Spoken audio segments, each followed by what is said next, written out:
We've gotten things so mixed up these days when it comes to understanding the visible proof that someone is actually walking with Jesus. People these days are saying that if you're a faithful follower of God, you'll always be wealthy. You will always be in perfect health. And your situations will generally always work out the way that you want them to. So if you want to know whether or not someone is actually a follower of Jesus, they say look at his circumstances, look at his lifestyle, and that will tell you the true story. Unfortunately, that's not a new way of thinking. That was going on way back in the times of the Apostle Paul. And one place where that kind of thinking was prominent was in the Corinthian Church. Remember that Paul was being accused in Corinth of not being a true apostle because he wasn't living the impressive, lavish lifestyle that the so-called mighty men of God were living. But the Lord tells us through Paul that we need to look at our lives through a much different set of lenses. And in today's reading in 2 Corinthians 6-8, Paul gives us 3 distinguishing marks of true servants of God. Number 1, a true servant of God proves that his faith is genuine, not by how comfortable or impressive he is, but by how much he is willing to suffer for the sake of Christ.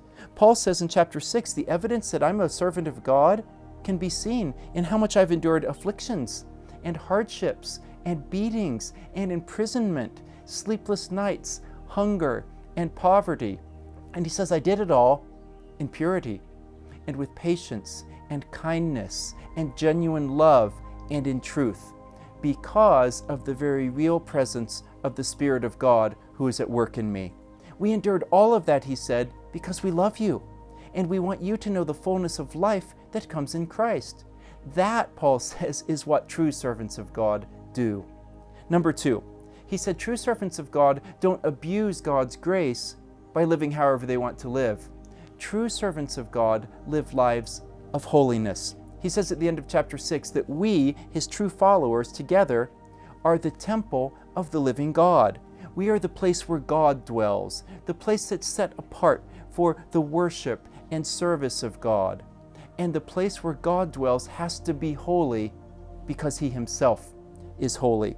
We're his home, where he is our God and we are his people, where he is our Father and we are his sons and daughters.